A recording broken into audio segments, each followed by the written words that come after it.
અંદાજે 5000 લોકોની વસ્તી ધરાવતા ગરમાળા ગામમાં જીઆઈડીસી આવેલી છે। જીઆઈડીસી વિસ્તારમાં આવેલી એક દુકાન પર મોરસ એટલે કે ખાંડ બાંધવા માટે કાગળ ફાડવા જેવી સામાન્ય બાબતમાં તંગદિલી ભર્યો માહોલ ઊભો કરવામાં આવ્યો। પહેલા સામાન્ય બોલાચાલી થઈ, ત્યારબાદ મામલો વધુ ઉગ્ર બનતા જ 5 થી 6 જેટલા મુસ્લિમ યુવક અને એક મહિલાએ દુકાનદાર હિન્દુ પરિવાર પર એકાએક હુમલો કર્યો।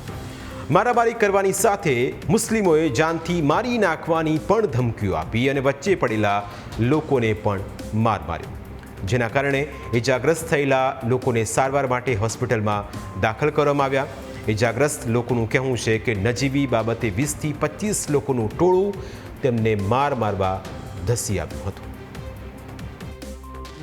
એવો ભાઈ પહેલાં ગલ્લે દુકાન છે અમારી જીઆઈડીસી, મારા સસરા જોડે મોરસ લેવા આવ્યો, તો મોરસ લે ભાઈ એક કંઈક જબરજસ્તી બે કરીએ છીએ, ફરી પાછા એવા ભાઈ બધા 25 થી 30 જણને લઈને આવ્યા મારે 4 જણ ધાર્યા કઈ બાબતે ઝઘડો થયો?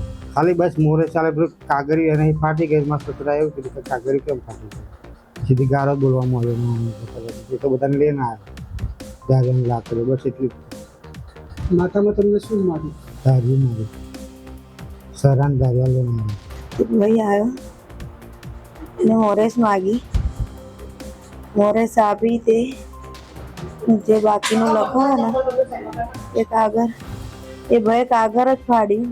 મારા પપ્પાએ એવું કીધું કે તું આ કાગળ કેમ ફાડે, હું તને બીજું આલું। એમાં તો એને તું કોનું કહેનારો ને એવું બધું આમ આલતું પાલતું બોલીને ડાયરેક્ટ એવો ગારો જ પડવા બાટ્યો, ના હોય ને ખરાબ। મારા પપ્પાએ જીરીક ધક્કો મારે, તું ગારો પડ જ નહીં, તને લઈ જા, જતો રહે।